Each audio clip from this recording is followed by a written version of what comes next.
From Alameda, California, the Comfortably Zoned Radio Network presents Flying High Over the Zone with the Zigzag Man.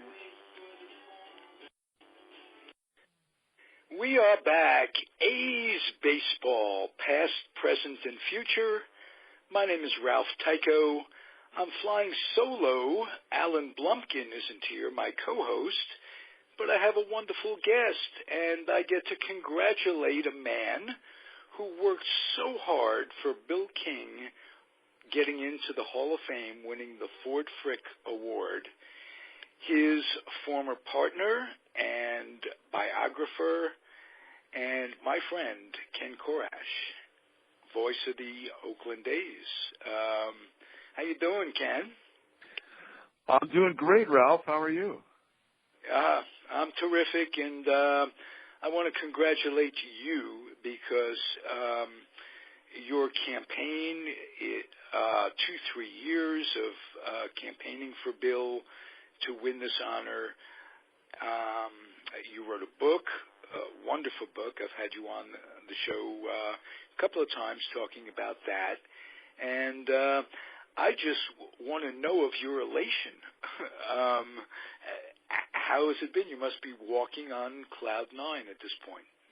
Well, first of all, thanks, Ralph. And I had a great horse to ride, I guess, in terms of whatever campaigning that I did, because that's the impact that Bill made with A's fans and so many of his friends and colleagues. And tip of the hat to the voters on the Frick committee, because if they hadn't voted for Bill, then none of this would have happened. And I think that they did a very thorough job at considering all the candidates, because there were some excellent candidates. He was just one of 8 finalists, and the last 2 days have been amazingly heartwarming. As we've talked, the phone hasn't stopped ringing, text messages, emails, Facebook messages, and like I guess almost everyone, I found out at 8 o'clock, a little bit before 8 o'clock on Wednesday, when Ken Priest, the A's vice president, texted me, and then the news was forthcoming with the press release the A's sent out. And it was just really emotional for me. Honestly, I was in tears. And I wasn't thinking about a whole lot. It was just kind of a flood of emotions. And the first call that I made was to Bill's daughter, Kathleen. And that was at about 10 after 8 or so on Wednesday morning. And, of course, she was in tears. She was so overjoyed and proud. And it's meant so much to Bill's family, his friends, colleagues, and I think especially it's really given the fans of the A's, and also, let's face it, Bay Area sports fans in general is something to really celebrate. Beautiful. I have a theory, and I want to run it by you.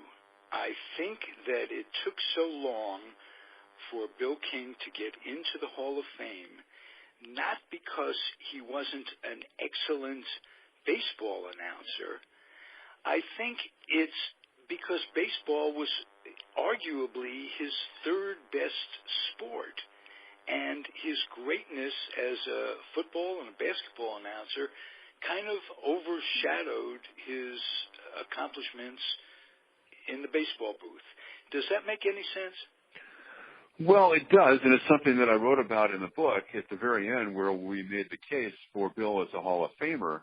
I don't subscribe to the theory that baseball was his third best sport, but of course I'm biased because I spent 10 years next to him, working every day alongside of him for 6 months for those 10 years. But I do think, first, there were a couple of impediments. Number one, Bill's category only comes up once every 3 years. So let's say if Bill hadn't made it this year, he wouldn't even have been eligible to be voted on next year or the year after that, because next year they're going to consider national broadcasters, and the year after that they'll consider those from the infancy of baseball broadcasting. So it's not like you're considered every year.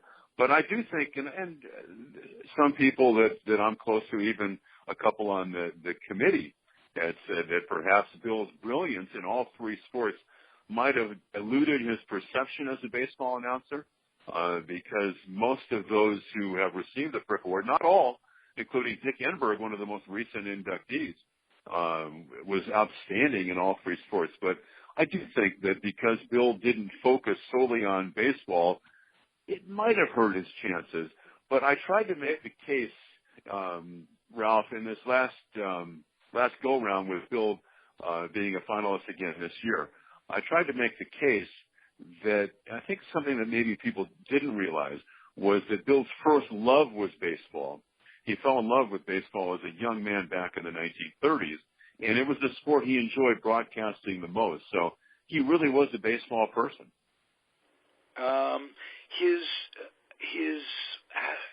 What's the word for it? He was absolutely fanatical about preparation. He had this is before the internet days, the instant you get the facts right on your little device. He had this big book that he carried and this big box of stuff. Tell me about that and how that worked in his in the booth, in the actual production itself of the game. Well, I'm really glad you asked me that, Ralph. And one of the subtitles to the book about Bill was Lessons from Bill King. And I think one of the great lessons was how diligent he was in his preparation. And even at the point where he was at the end of his career, we broadcast our last game together in 2005, and sadly he passed away just 2 weeks after that, although he was intent on coming back and working a full schedule the next year. That's one of the reasons he went in for surgery. And he was still great on the air. But he could have mailed it in. He had all the license, and he could have taken the liberty to mail it in. But such was his work ethic that he was incredibly dedicated to his preparation. And the book, the binder that you mentioned, because you've seen it, was a huge yellow ringed binder that was about 10 times as wide, as thick as your normal notebook. And he lugged this thing around for years. And he would update it every year. In fact, I used to ask him if he was doing, because he had all these other interests, myriad interests, as you know, including painting. And I would ask him toward the end of our time working together if he was doing a lot of painting in the off season. And his response was no, because there's so much baseball work to do in the off season. And he would just cull through all kinds of things, newspaper articles. He wasn't on the internet, of course, but he would always be searching for nuggets and tidbits and anecdotes, and he would write those by pencil into his binder, and he had a file on every team in the American League and on virtually every player in the American League. And so when somebody would come up, let's say it was Joe Jones from the Red Sox, and he would come up to the plate, Bill would then turn the page to this player's name, and it wasn't from the media guide. It was stuff that Bill had researched himself that he could then deliver to the audience. That kind of dedication you do not see, and not just in the baseball booth. I think baseball being a microcosm, and the people in baseball being a microcosm for the people in the world, you don't see that in the world. In excellence at people's jobs, what they create, and that's part of all what's wrong with the environment we're grown up in. You know, the society didn't grow up in the 30s with Bill King's work ethics and pulling himself out of the depression and all of that. He didn't start a rich man. We're talking about the Midwest, Peoria, Illinois, if I'm not mistaken, one of his first gigs. It was a different world, and he transcended today's baseball announcer. Let's put it that way. No doubt. And I think the other thing, too, is that we all have a responsibility in our business, and I would assume in any other walk of life, when you say something, when you make a statement, that you're accountable, that you're responsible. And that's what Bill had. That was ingrained because he felt so strongly about the tenets of our profession. And that goes back to that you're believable, that you have credibility. And so when Bill started in broadcasting, it was back in the 30s, and it was way before anybody was watching games on television. And so he really learned how to prepare. I've always said this too, Ralph, that one of the great gifts was that I had to start my career in the low minors working in single A ball. because nobody gave you anything then. When we come into the booth now and there's volumes of information available to us, you almost have to decide what to weed out and what not to use. But when you start like Bill did, working in the low minors in the 3I League in the late 40s, around 1950 or so, back in Illinois, you had to find your own information. And so it really bothers me. There were no game notes that day? No, I don't think so. And there might, even when, and I've been around so long that when I started working in single A ball, all you got was one page of statistics, and that was it. Right. But when Bill started, of course, it was way before that. And the only thing, I think it's a privilege to be able to broadcast Major League Baseball on the radio. And I think you're abusing that privilege if you don't prepare, if you don't do your homework, and if you don't go the extra mile to try to inform people and give people a reason to care. Dick Enberg said this in his book, Ralph, that he wanted to give people a reason to care. And I think that speaks volumes to people like Dick and Bill, who came from the same generation. Right. You could turn that around. The baseball fan should appreciate what the radio announcer gives, because you watch a game on television, first of all, you're seeing it from the camera angle, the one camera angle that they give you. In the radio booth, you have a bunch of different angles that you're seeing the game from on replay. Am I correct? Well, yeah, and this is not. I don't know if when you refer to the plays and this, that, and the other thing. As a fan, I love the radio. I love to listen, and I love the description of a radio announcer like yourself. And I think it's a radio game, not a television game. Well, Bill certainly felt that way, and this is not to disparage anyone who works on television. I have great respect, and it's a different type of skill, and people who do it well are gifted to do it well. And the A's have excellent technical people behind the scenes, producers, directors, and folks who work back behind the scenes in the truck, some of the best in the business. But Bill felt that the essence of baseball broadcasting happened on the radio, and that's where he wanted to be. And he said that when he was doing television, he felt that he was simply an instrument of the director or the producer. Those are part of the mechanics of doing television, because people can see what you can see. You don't need to describe every play in great detail. You're almost a caption to the pictures. So what Bill loved, and he felt that radio played more into his strengths, which was describing the action. Bill wanted to be the eyes and ears, and I think those of us who prefer radio feel the same way, that you're the one that's driving the car when you're on radio. Okay. How would Bill have reacted to the instant replay thing that we have going on now?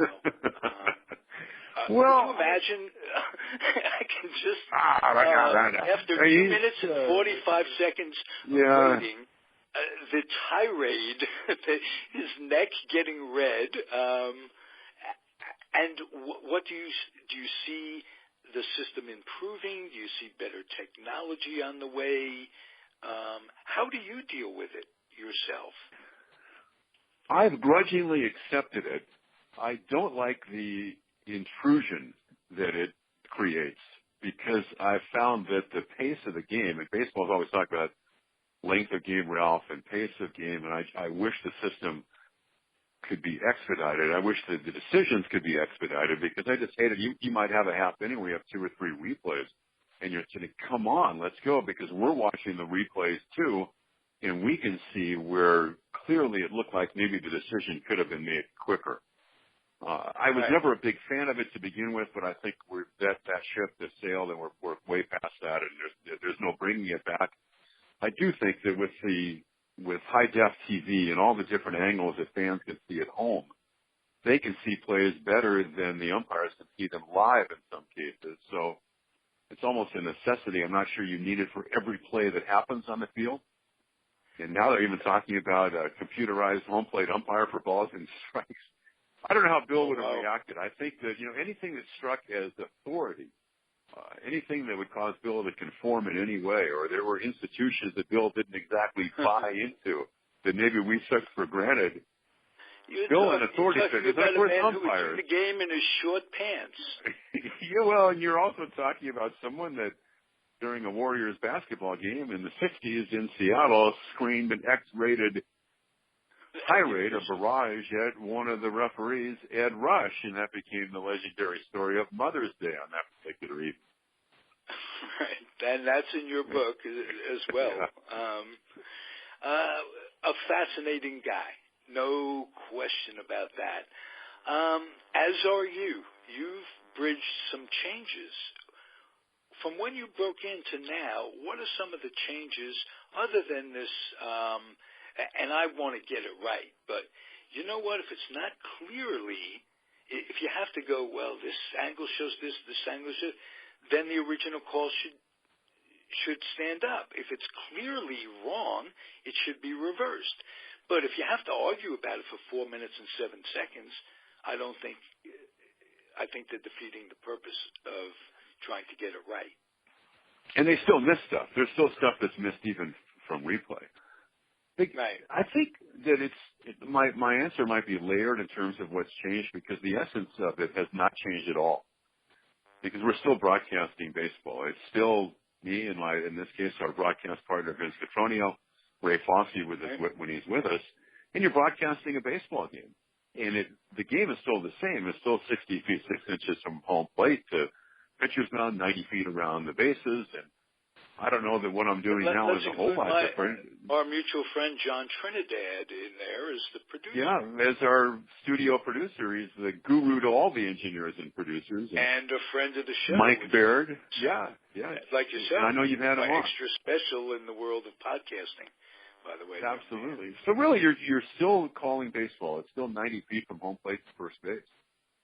And I would hope that the essence of it and the fundamentals of it is one of the things that I've tried to talk to young announcers about, and that is fundamentals haven't changed. Is he a left-hander hitter or is he a right-hander hitter? Is the infield in, third baseman on the grass, the score, the count?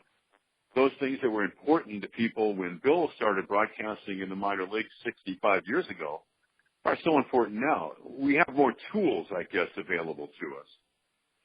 Okay. Things that we've talked about, replays and we have a TV monitor in the booth. We're provided volumes of information and game notes by PR people. We have an intern in the booth who does a great job, and there's so much information too available on the internet now that you almost have to know when to stop. But in terms of doing your homework, I think the stories are still down in the field.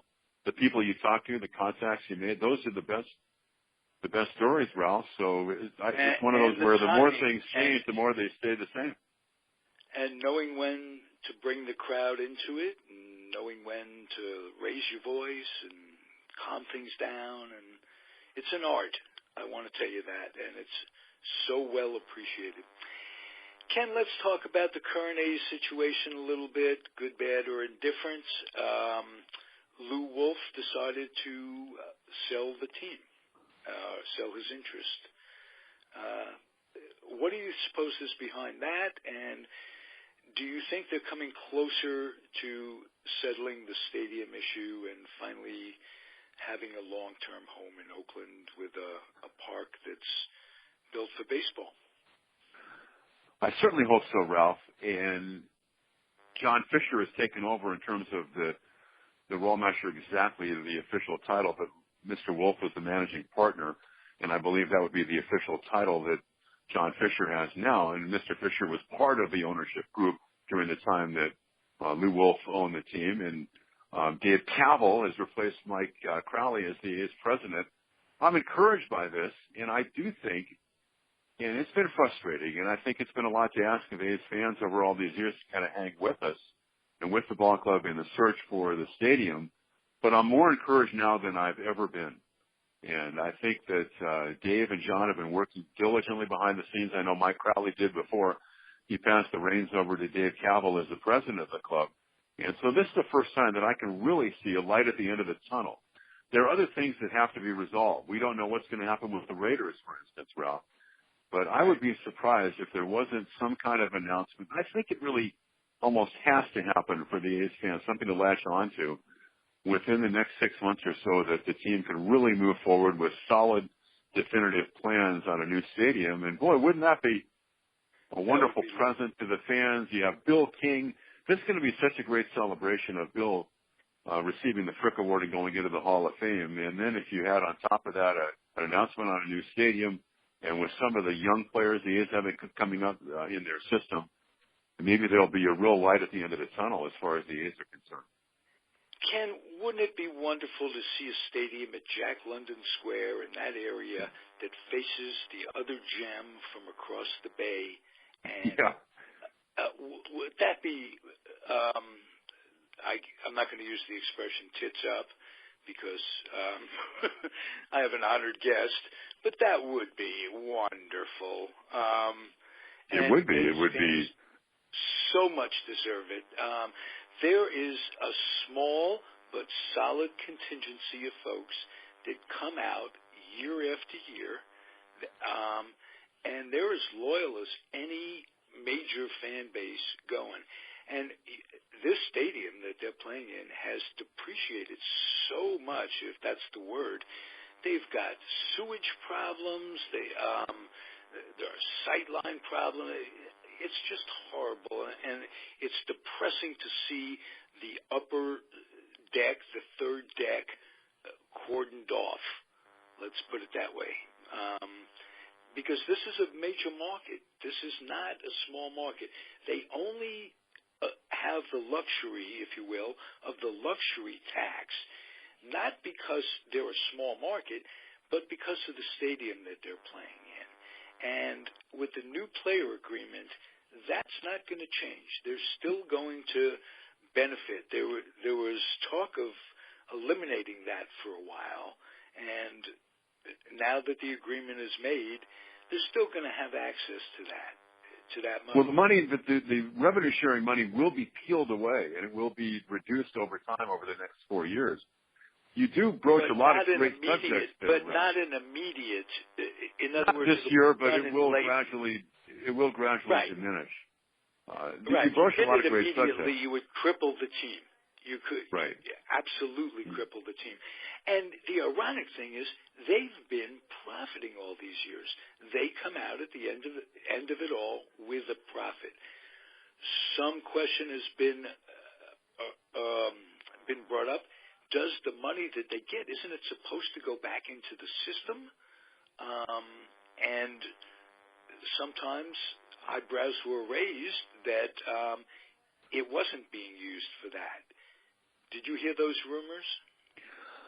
I've heard that. I was really encouraged by what I did hear in a release or a statement to the media that Dave Cavill made recently when he said they were really intent on building the ball club and also building the fan experience and doing whatever they could, even when it came to dollars that would be earmarked toward enhancing the fan experience at the Coliseum.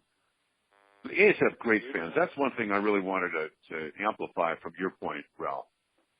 There's a great funky vibe, as funky as the Coliseum is, and I've never been a proponent of automatically having a team search for a new stadium, that it's automatically a panacea. I think in the case of the A's, it will be. The A's need a new ballpark. I mean, I don't think there's any issue about that, but there's a funky vibe at the Coliseum that even I've talked to visiting announcers who really enjoy broadcasting games there, because even if the crowds are small, there's great energy. The A's have wonderful fans, and they care deeply about this ball club. And I've never felt that the attendance figure, let's say last year when the A's had a tough year on the field, that's reflective of how many true A's fans there are. The A's have a lot of fans. And I've always said this, and as someone who moved to the Bay Area in 1979, I feel strongly the Bay Area is a two-team market. It's been proven before, and there's no doubt if the A's get a new ballpark that two teams will be supported very, very well, but not only in terms of attendance, but radio ratings, TV ratings. You just go back to 1989 and that World Series and the history of that World Series. And because of the earthquake, the emotion that evokes in every Bay Area baseball fan today, everybody has a story about where they were, what in relation to the game, and what they heard, and the shaking of this, that, and the other thing. There's no question if they get a stadium, they'll do beautifully. And the other thing is that Oakland is a great spot for it. And by the way, I should mention that the news of the recent fire has just been terrible. It's devastating news. But oh my God, I'm really impressed with what's been going on in the city of Oakland itself. You know, Oakland, Ralph, is a burgeoning restaurant market now. There's some beautiful new restaurants that have opened up. There's a cool vibe in the downtown area. I think people know about the area around Lake Merritt and up when you get up toward the Oakland Hills, but housing that's coming into the downtown area, and so I think a ballpark would only enhance that experience. And I think that Oakland is kind of a hidden gem, and I've tried to explain that to people who don't know much about Oakland. But the A's, the new ballpark. Start with the weather. Sure. Ken. It's 10 degrees warmer where I am in Alameda than where my friends are in San Francisco on any given day of the year. And yeah, for sure. That makes a difference. And the sun is wonderful. It has one of the nice things is the view of San Francisco from Oakland. So you can have your cake and eat it too if you live in the East Bay on one level. San Francisco is something that can't be described. No question about that. But you know what? You go up into the hills of Oakland, for instance, you go to Redwoods, 10 minutes from downtown Oakland, you can be in a wilderness that you think, my God, this is I'm out in the country. and plus you have the water and the accessibility to 3 teams. Now, think about that. How many cities in the country have 3 big league teams? Not many. I can't. So let's keep. I wish something had been done. I think that they kind of missed the boat decades ago when you had the airport and you have the Raiders, the Warriors, and the A's right there, almost next to each other. There could have been a lot done even back 20, 30 years ago with hotels, restaurants, things, places to go, museums, whatever, historical things in that area, that kind of corridor right around Hagenberger. That could have been a wonderful spot, and we could have been celebrating that for decades. The is already there. They don't have to go out. Access is wonderful. Sure. Yeah. Yeah. So let's hope for the best in the future, and I hope you'll keep coming back from time to time and accept the show's congratulations on Bill towards you, because someday you could just see this happening. Some young guy's going to be writing a book on Ken Korach. And he's going to be going, well, let's get Ken into the Hall of Fame. Because that's going to happen, my friend. Thank you for carrying on the tradition of it all. That person, if that project is pursued, will not nearly have the abundance of information that I had in writing the book about Phil. But it's great to be with you, Ralph. It's really fun to share some time with you. All right. Come back again soon. And absolutely. Remember, this is the Comfortably Zoned Radio Network, and my guest has been Ken Korach, Oakland A's announcer. Thank you, my friend. See you soon. Have a great holiday. Thank you, Ralph. Sounds good, man. Thank you.